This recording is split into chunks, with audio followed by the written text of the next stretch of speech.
You're quite a girl. You know, it's a funny thing. When I walked in here a few minutes ago, I felt kind of sorry for you. Why? Oh, I don't know. Having to work your way through school, and missing a lot of good times, and, well, not having the best things in life. The best things in life, I've got them. Everybody has. It's ticklish business any way you look at it. Come on, we'll stick together.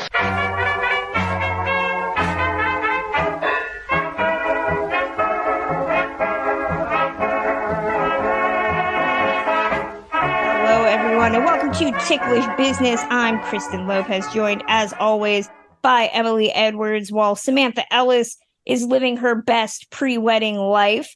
Emily, how are you? So good. This is going to be a fun one. It is going to be a one. I don't know if it'll be fun or good, even though the title implies that it is, but it's technically my birthday episode. As we all know, if you've been listening long enough, I picked the movie on my birthday, and I decided to pick a frothy Peter Lawford-centric movie musical for today. We are talking about 1947's Good News, and to help us discuss the good news of this film is a man who knows his musicals like the back of his hand, Schmigadoon creator Cinco Paul. How are you, Cinco? It's always great to see you, but it's even better to have you on the podcast talking musicals. I know. I'm so excited to be here. Thanks for inviting me. And if you have not watched, shameless plug for your show, Schmigadoon, you know musicals. I've watched both seasons of the show and find new musical references. Is Good News a reference in either of the seasons? No. No surprise there. It is not, but I will tell you that I did look at several of the musical numbers, particularly past that peace pipe. As we were ramping up this season, I was thinking about things to play with and do. You know, obviously the Technicolor look of this and the way it's shot is very much what we wanted to emulate in season one of Schmigadoon. I was toying around with the idea of playing with the cultural appropriation of the fascination with Native Americans. And at that time, it was also Hawaii they were fascinated. And the way anything exotic, there'd be a number in a musical that was dealing with that subject. And so I was dancing around it, but never found a way to address past that peace pipe in Schmigadoon. Probably a good idea. But anyway, we can talk about that number later. Season 3 idea. I'm waiting for some sort of weird past that peace pipe sequence with Ariana DeBose, Oscar winner Ariana DeBose. But before we get into that, we'd like to briefly remind everyone that if you haven't checked out our Patreon at patreon.com/ticklishbiz, you should. We do additional bonus pods, including doubled features looking at remakes based on a true podcast looking at biopics and true crime. We just did an episode on the 3 dueling versions of The Women, yes, including the 2008 modernized remake. And Emily and I are prepping a whole mini-series on literary classic adaptations. We also give out regular care packages and movies and gifts and let you guest on an episode. It is at patreon.com/ticklishbiz. And don't forget that Emily and I are both authors. You can order our respective books wherever you get books. And our new Redbubble store has some fabulous art, all designed by Terrence Hiltz and our own Samantha Ellis, featuring your favorite stars on all sorts of items, including our always popular Makoko the Pirate mugs. You can find that at ticklishbiz.redbubble.com.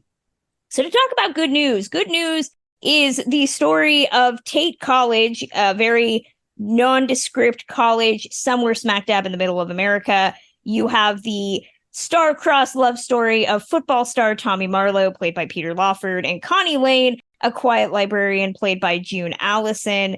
There are all sorts of hijinks, including love triangles, French lessons, who will win the big game, why are all the women over 30. I'll talk about my thoughts on this movie in a second, but I want to know, Cinco, when I brought this up to you, I was a little afraid because I know that it's not a big musical. It's not something that is well remembered. And you said that you definitely remembered this movie. What's your background with this film, and why does it at least stick in people's memories? And I certainly hadn't seen it before I was doing my deep dive into Schmigadoon and research. So I think I really saw it as research as I was gathering up all these MGM musicals. And this was one, obviously I'd seen the big ones. Compton and Green went on to write a much better musical, several better ones than this. So that was really it. Initially, I watched a couple of the musical numbers, and then at one point I tried to watch the movie back then. I realized quickly the screenplay, the story, there's nothing to glean from this at all. It's just, let me skip to the musical numbers. And so really, that's my history with this movie. I revisited it for this, and yeah, I feel pretty much the same way. The story is a mess. I hesitate to call it garbage, but one thing that's really interesting to me is I was curious. It's based on a Broadway show from the 20s.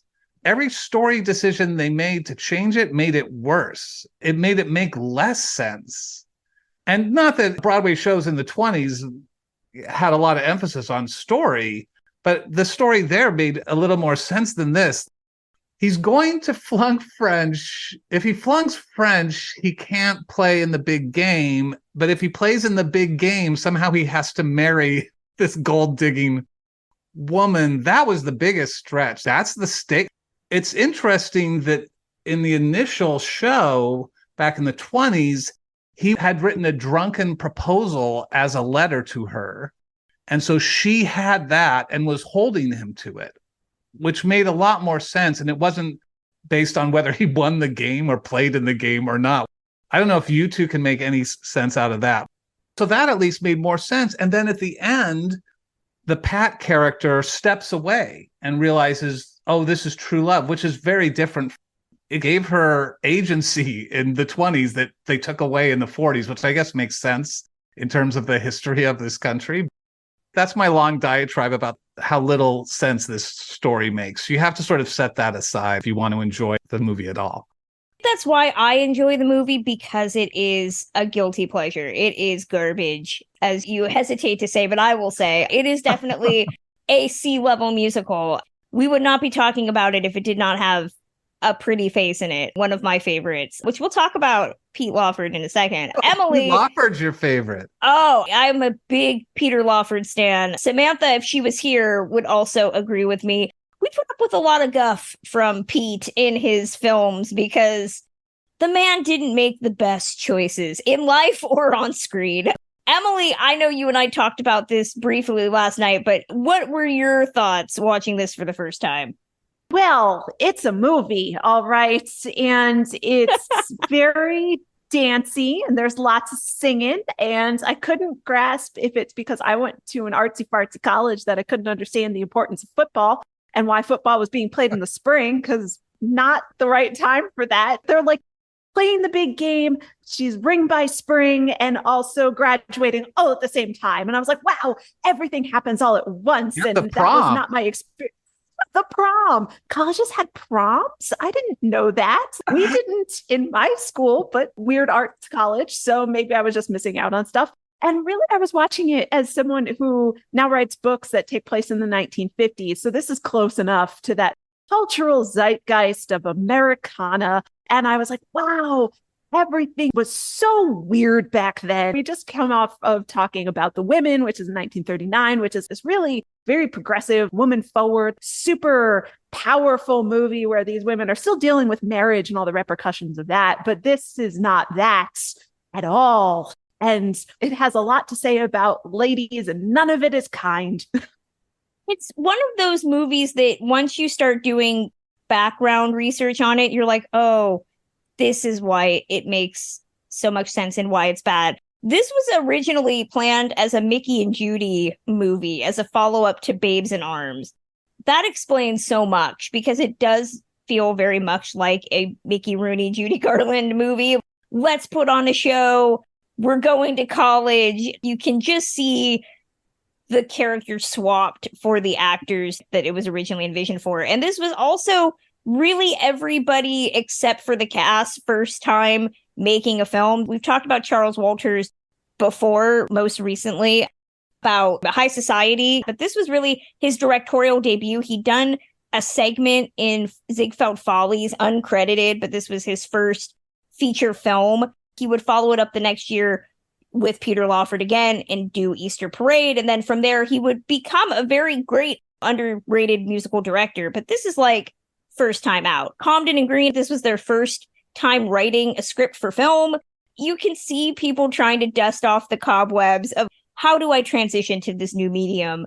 That being said, yeah, this is a guilty pleasure watch because it is just bananas dumb.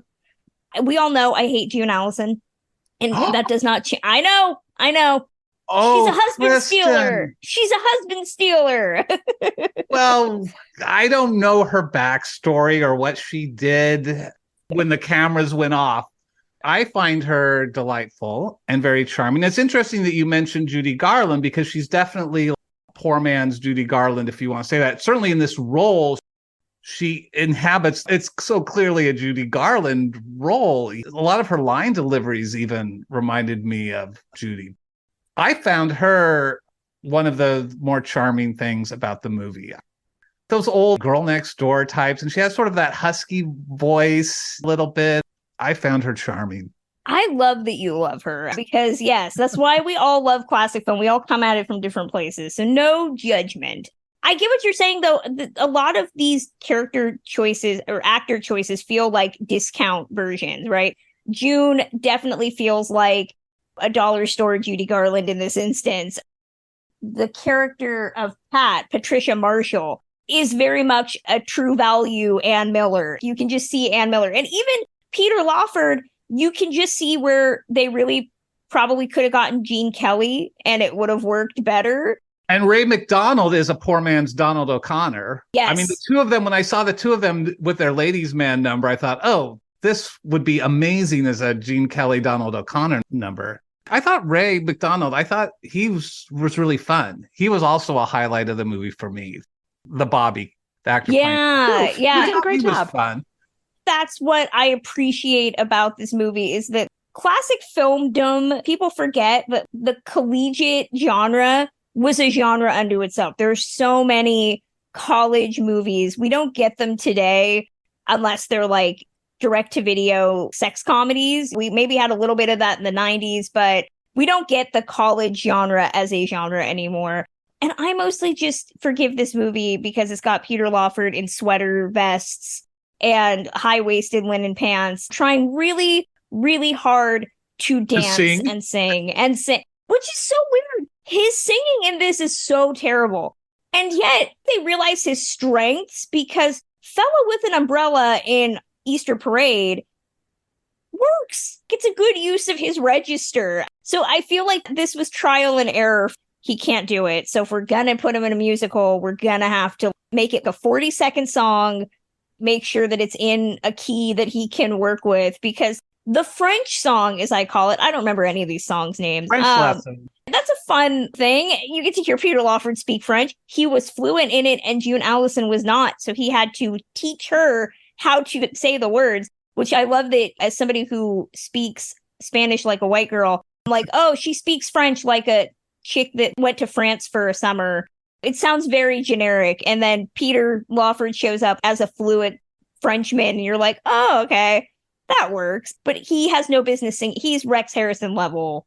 But that song, which is a new song written for the movie by Comden and Green, is really clever. The lyrics are clever, and it plays to his singing ability. To me, that number was one of the highlights of the movie. It's actually a really good number, staged right. They're both really charming. I don't know. I really like that number, but you're right.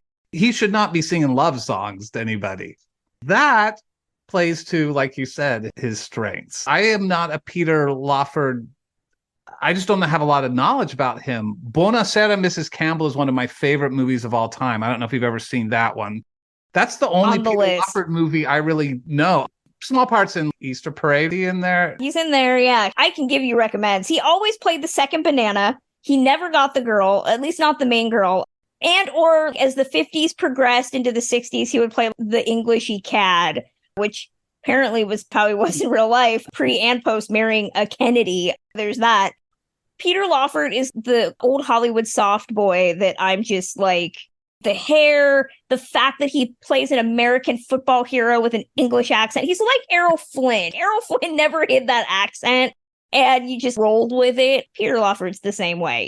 Every time I watch this, I'm like, I love that there's a line where somebody says to him, all American, does that mean you become a citizen? And the joke is that she clearly doesn't know what that means, but the joke is always that I don't know if Peter Lawford was a citizen at this point. Right. I don't think he was.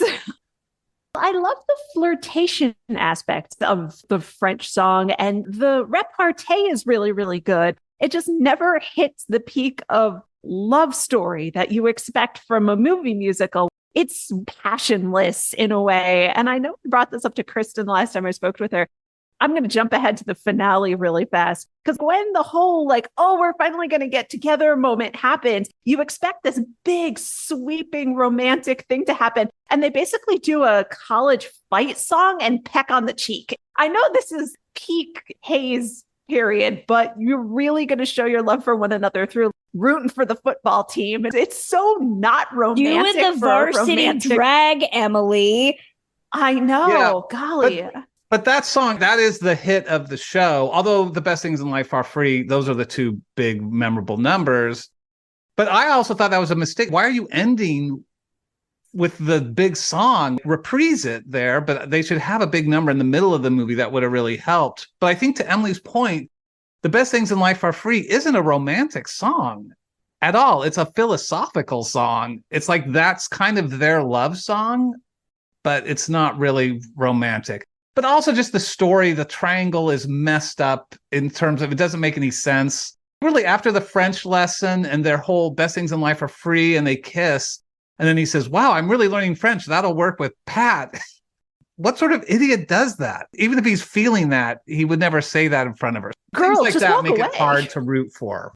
I will say the varsity drag number is great because it shows how inept Peter Lawford is at dancing. I told this to Emily earlier. He does a lot of elbow work in his performances. And I realized watching it this morning that the varsity drag number in musical performances, you need to have a level of sharpness. You can act like you don't know the moves, but you don't want to actually not know the moves. I never believe that Peter Lawford knows at all what he's doing. His handwork is just really uninspired. Either he did not care about filming this by this point, or he was just woefully inept, because I watch him watch June Allison and I'm getting less like he's looking at her in love and more like he is looking at her to try to figure out what the hell the dance moves are. Yes. He just does not have them. The only thing that's fortunate for Peter Lawford is that Mel Torme is a worse dancer. Watching Mel Torme in that number, it's just like someone taught the moves to him that morning. He clearly could not care less. Better or worse than Natalie Wood in West Side Story. She's often the gold standard for bad dancer, which I think is a little unfair to Natalie. I think she does just fine with what she's given. Peter Lawford actually might be a worse dancer. In terms of the storyline, I always realize very quickly why I don't watch this movie all the way through when I see it. I usually watch to the first half and then I just go on living my life, because the second half, all of the kinetic energy from the constant songs totally disappears. After Past That Peace Pipe, which is oddly enough the crescendo of this movie, you still have an hour in order to tell the story. And I will say Joan McCracken was given this role. She had a debut in Oklahoma, I think, on stage, and got the role as Babe. I never really understood why she didn't become a thing, because she's clearly very cute. She knows how to dance. She knows how to sing. And that number is, Cinco, you're the expert as far as I'm concerned. It looks very complex in terms of the movements and the crane shot. It's a really, really impressive musical number. I see why it's often studied in musical theater classes and whatnot.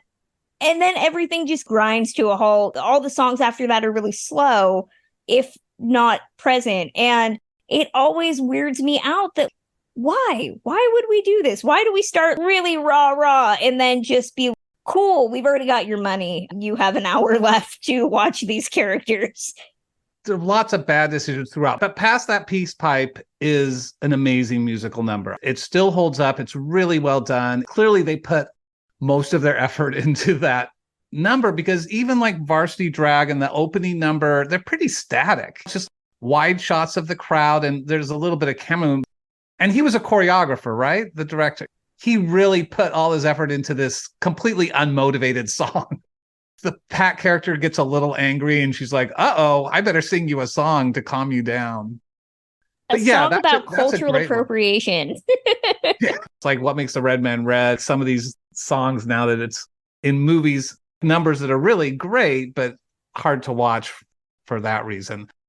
For me, one of the best songs in the movie was actually cut. Do you know about this cut song? I've heard that there was a song that was cut. Yeah, it's available online called An Easier Way.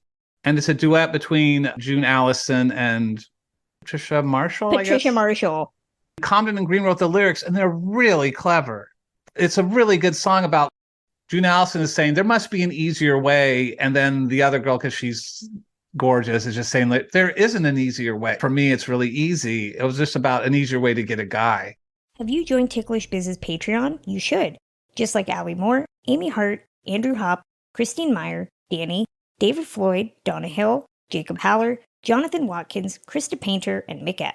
Listen to episodes 48 hours early, receive exclusive membership items, and even guest on an episode.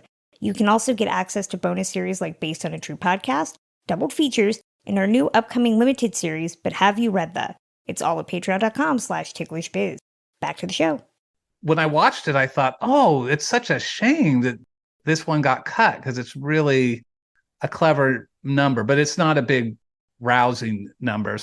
And looking at what outfits they were wearing, it took place very early in the movie and probably was just slowing things down too much. But encourage everybody to check that out. It's on YouTube. You can find it there. And I wish they had kept that because the Patricia Marshall character, an actress that, as far as I know, did not have a A-list career, we never really understand who her character is. She does not speak French, as far as we know, which Peter Lawford never realizes the entire movie. He's speaking to her in perfect French, and she never responds in kind, and he's just like, that's normal.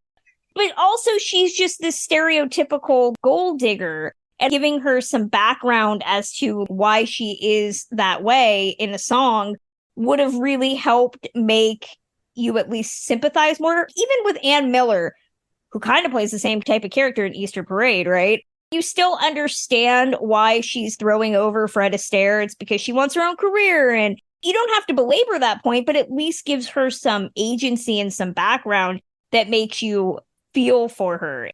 Kat in this movie is just like, she's just a chick that wants to marry money, which instead of letting her just go off with the wealthy guy that she was dating at the beginning of this film, there's this convoluted plot where they essentially hook her up with, because it's a college movie in 1947, a guy whose name is Beef. Yep.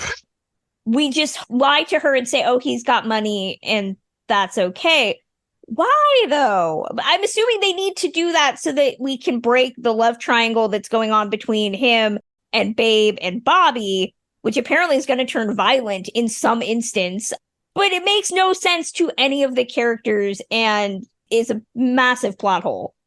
I really liked her. She's really pretty. She sings really well, which made, initially I was like, is that her voice? Because it seems like she may have become a bigger star if that was actually her voice, because it's a really nice voice. I did a tiny bit of research, and apparently she was known as a singer too. So that was her. It's really a shame she didn't get to do more of this. She's got a real Katherine Grayson vibe to her, which, interestingly enough, On the Town and Anchors Away would come out relatively close after this. So very sad. It's always sad when you see an actor and you're like, why didn't that person hit? We mentioned Joan McCracken, who did not really become much of a star here in Hollywood. And even someone like Ray McDonald, after this, he did a couple films. He is uncredited as a dancer in Singin' in the Rain. And then he did TV and just ended up not having a huge career and died at the age of 38 in 1959, which is really sad. His death is shrouded in mystery, apparently. Only in old Hollywood could you find somebody's death shrouded in mystery. Career is shrouded in mystery. Exactly. He might have overdosed on sleeping pills, but his daughter says that that's not true, that he was preparing for other things. And apparently the official tale is that he died apparently of something called visceral congestion, which is a fancy word for saying choking to death on food. And because there were sleeping pills in his room, many people thought it was a suicide, and the rumor just ended up being perpetuated.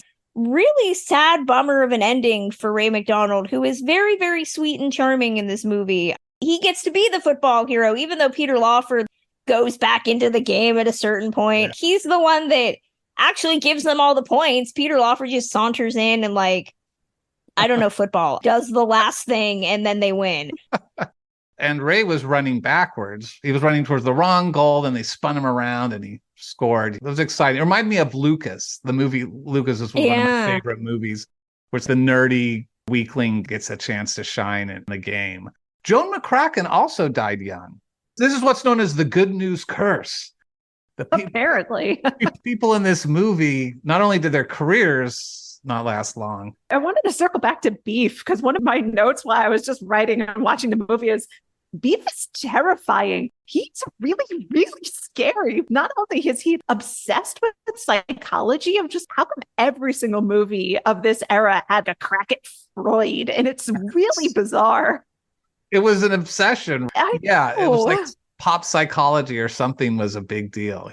Everyone has to go to their analyst between about 1928 and 1985. Apparently, everybody was really into seeing their analyst. And Beef just did not take anyone's advice and was really, really scary and very possessive and violent towards vehicles. And that was a lot of red flags. Many red flags as a golf course, that one. Can we just say that Joan McCracken's character should have probably been killed in the backseat of that car when he threw the door on her head? That was my thought. In his defense, he didn't know she was there. True.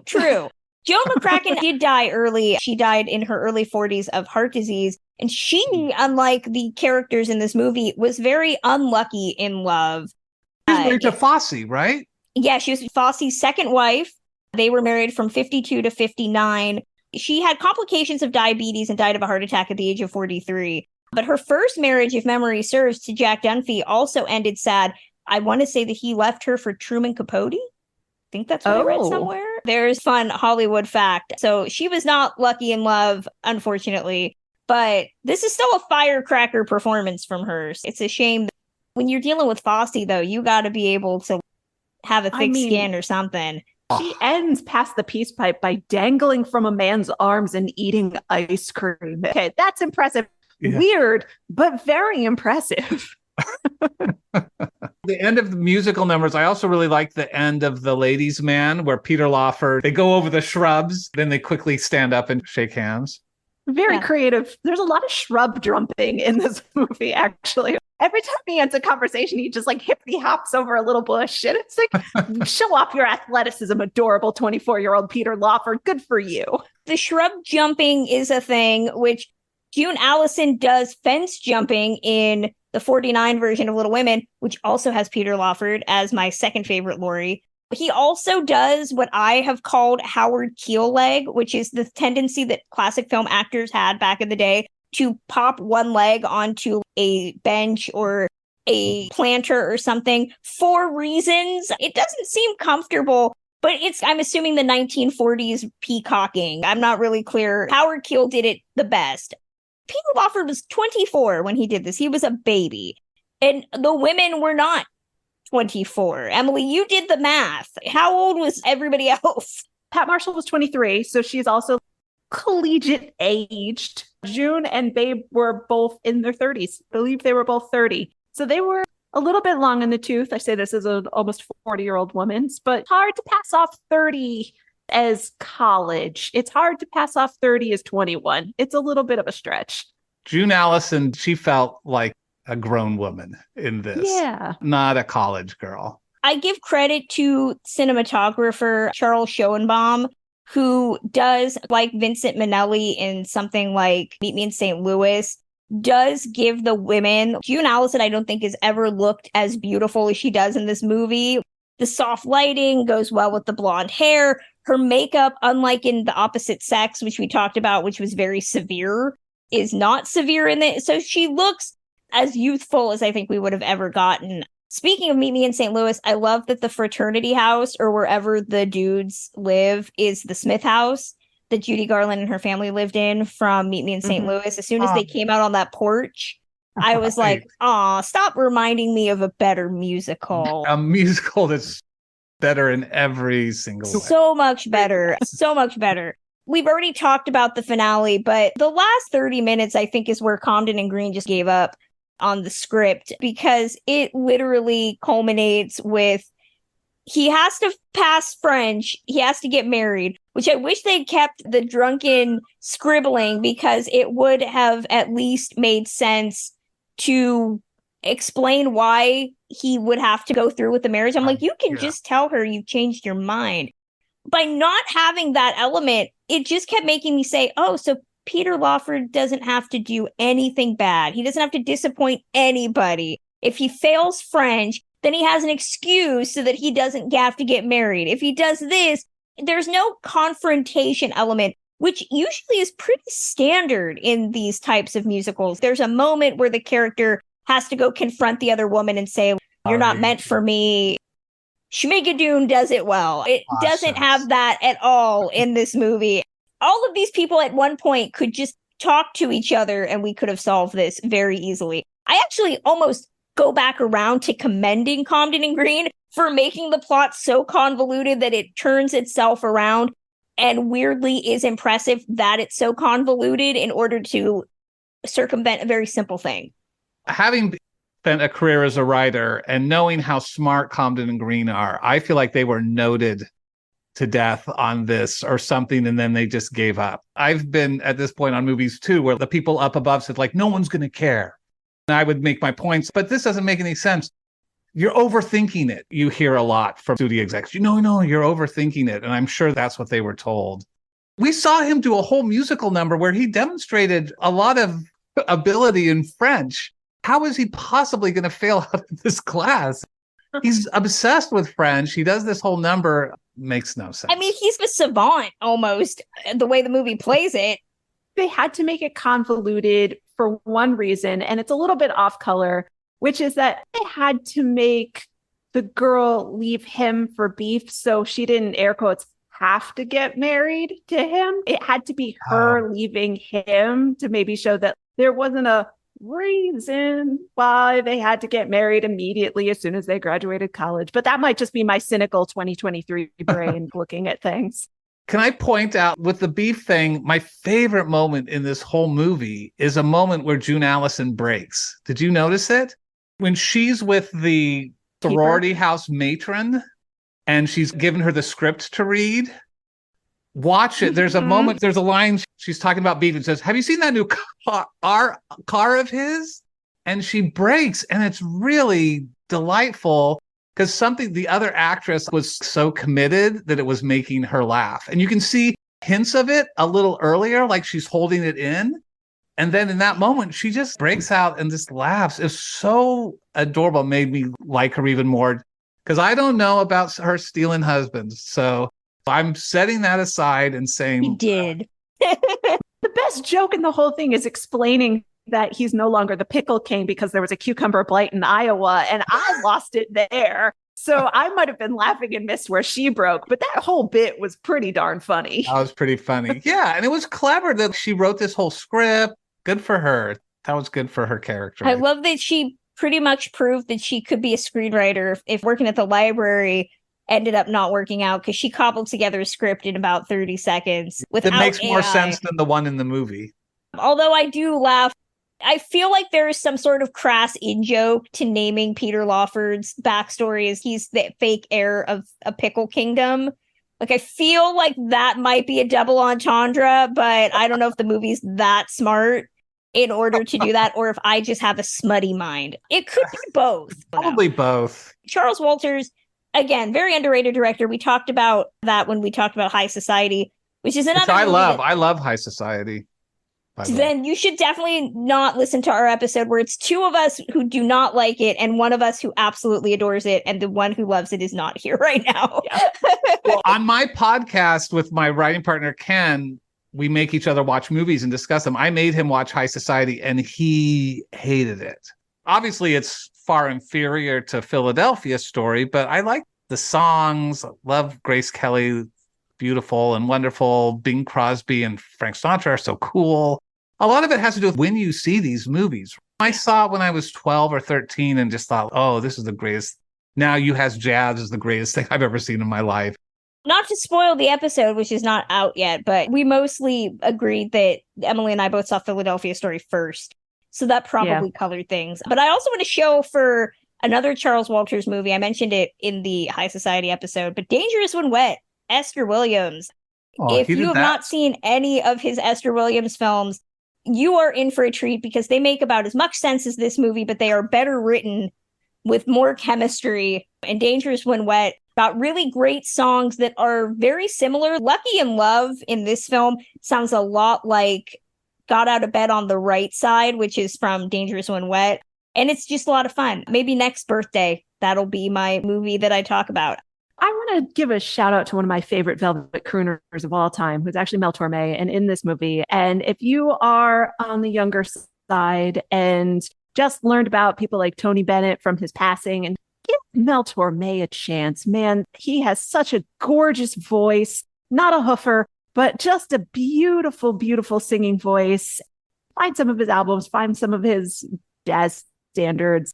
Stunning, stunning, stunning singers. That was my big takeaway of this because I didn't know he was in movies. I just knew him as a jazz crooner singer, and my parents had all the albums and I grew up listening to him. If you want to relax, just listen to Mel Torme for a little while. I was happy to see a very, very, very young Mel Torme play a ukulele in this movie. Yeah, and he's actually playing it. Shout out to the costumes. Helen Rose did the women's fashions in this, which, remember, this movie is set in 1927. We didn't talk about that. The fashions, at least for the women, are not at all period authentic. And no. I wonder how much of that is Hays Code indicative, because Patricia Marshall has on one straight A-line flapper dress at one point, but it's very boxy looking because the straps are super thick. It's got no shape to it. It's just a gunny sack. June Allison's wardrobe is almost exclusively 50s puffed sleeve, soon to be 50s is 47, puffed sleeves, cinched waist. It's not at all period specific, but the men's costumes are credited to someone Val? in the email. Val, maybe, who did a lot of really great costumes for men, including Madame Bovary and Easter Parade. So he clearly knew how to dress Peter Lawford. But the men's fashions are great. A lot of bow ties, a lot of linen. I'm assuming they were sweating and all of those things. A lot of wool. They're period specific, Emily, as you mentioned, and the women are just not dressed at all that way. They nailed men's leisure wear through and through with the football helmets, wool, everything. It must have been miserable. If you ever want me to go into the history of fashion, they nailed the men's wear, but holy golly, were all of those women's, it was all wrong. It was all wrong. It was actually distracting as someone who really likes historical fashion. None of that was correct for what was happening just before the Depression happened. You're overthinking, Emily. No. I'm sure someone raised that and it's like, oh no. Nobody's watching that for period specificity in 1947. Overall, Good News is definitely not A or B level musical, but if you're looking for a way into Peter Lawford's films, as I recommend all people should, he is an actor that could have only existed in 1947. It's definitely a movie that could have only existed in 47. It's weird. It's weird, and that's, I think, part of the charm. Emily, final thoughts on Good News? It must have been a butts in the seats, might as well go see a movie kind of movie. Good for them. I hope it made some money. I hope it didn't cost them lots of money. It didn't look like it did. Mel Torme. It did not make a lot of money, actually. It was a box office disappointment. So there's that. A disappointment in every way. Cinco, take us out. Final thoughts on Good News.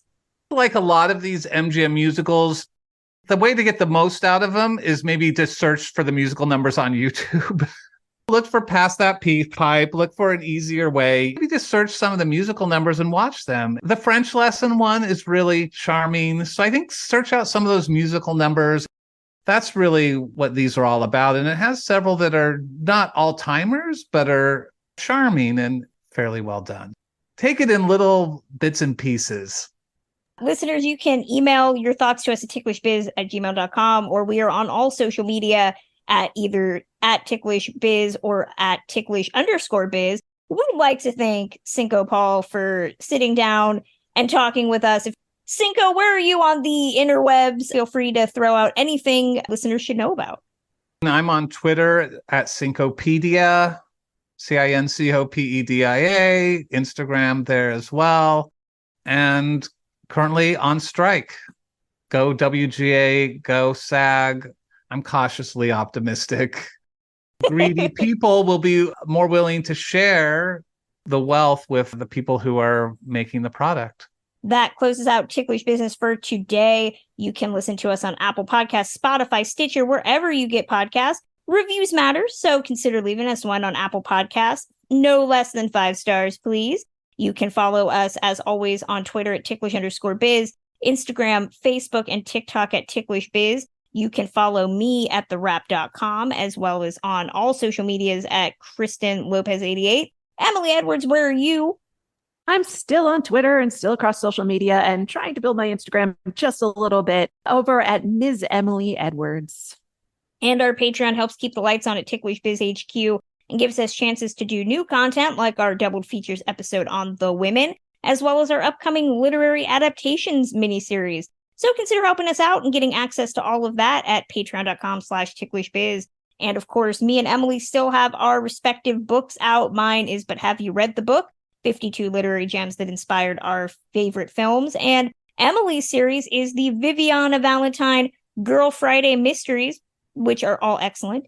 You can order all of those books wherever you buy books. We will return with a new episode on September 13th, as we mentioned, talking about the 1950s Charles Walters film High Society. Till then.